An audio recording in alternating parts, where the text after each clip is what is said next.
Hello and welcome to marketing91.com. In this video, we are going to cover the topic on alternatives to collaboration. Let's start with the introduction. A company can insource instead of outsourcing if it does not wish to collaborate with any outsiders. This can be managed by the creation of an entity controlled by the company or by merging with an existing entity. Two significant categories of integration are vertical and horizontal. Let's start with vertical integration. Vertical integration is when a company obtains an entity at a different level in the value chain. The two types of integration could be forward and backward integration depending on the position of the entity. A corporation integrating towards the suppliers, as in the raw material providers, would be known as backward integration, and a corporation integrating towards the buyer would be called forward integration. Moving forward, restaurants generally pay considerably elevated costs for sourcing ingredients from third-party suppliers. On the other hand, unlike other restaurants, McDonald's is a source of its products. It grows its own potatoes, processes its own meats, and transports its own material through its partnership with contracted producers. The fundamental reason for McDonald's standing tall as one of the most inexpensive fast food chains in the world is the use of these vertical integration techniques. Let's see how. Forward vertical integration. McDonald's aspires to modify the drive-thru technology. The company declared in March 2019 that it acquired Dynamic Yield. It is an Israel-based company concentrating on personalization and decision logic. With the help of this acquisition, McDonald's plans to automate its drive-thru menus using artificial intelligence. This AI integration will raise the bar of personalization to the next level.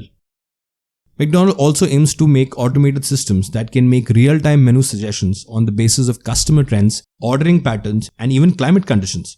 McDonald's also acquired Apprint, a Silicon Valley company founded in 2017 to try and automate its drive-thru further.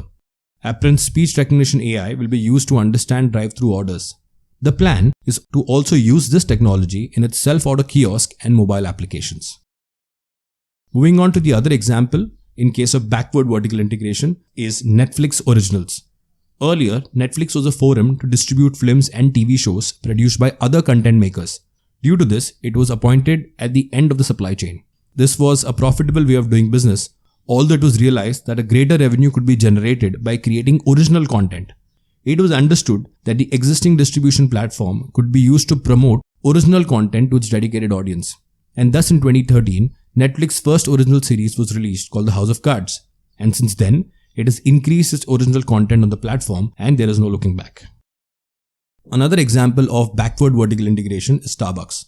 Starbucks uses a vertically integrated backward system. It works directly with nearly 300,000 of their coffee growers across the world.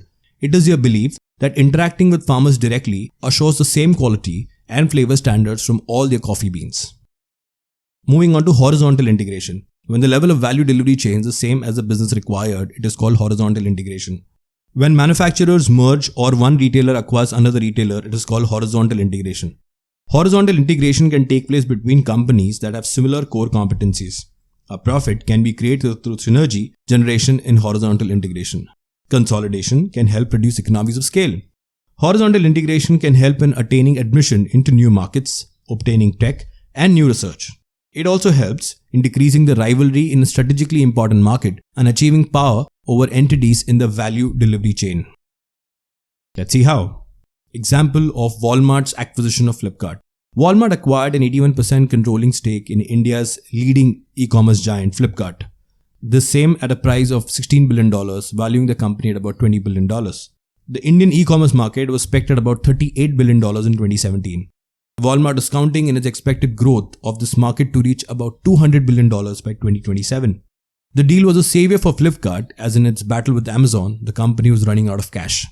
As stated by Doug McMillon, President and CEO of Walmart, India is one of the most attractive retail markets in the world given its size and growth rate. Other example, Facebook's acquisition of Instagram for a reported $1 billion in 2012. Next, Marriott International declared that it would create the world's largest hotel chain by acquiring Starwood for about $13.6 billion. This merger was finalized in September 2016. Starwood Sheraton, Westin, W, St. Regis properties were combined with Marriott, Courtyard and Ritz-Carlton because of this acquisition of Starwood's hotels and resorts throughout the world. Next, one of the biggest deal of all time was a deal that completed in 2016 when Anheuser-Busch acquired SAB Miller for $107 billion. Next, after the entry of Jio into the Indian telecom market, Vodafone had to merge with Idea to strengthen its power and face the intense competition from the Indian giant. So that's it, folks. This brings an end to the topic on alternatives to collaboration. These are some of the sources and links referred to for the content in the video. If you have liked the video, do subscribe to our channel. If you want to view these videos in an organized manner, you can visit freecourses.net, where all our videos are arranged in the form of courses. Thank you and see you in the next video.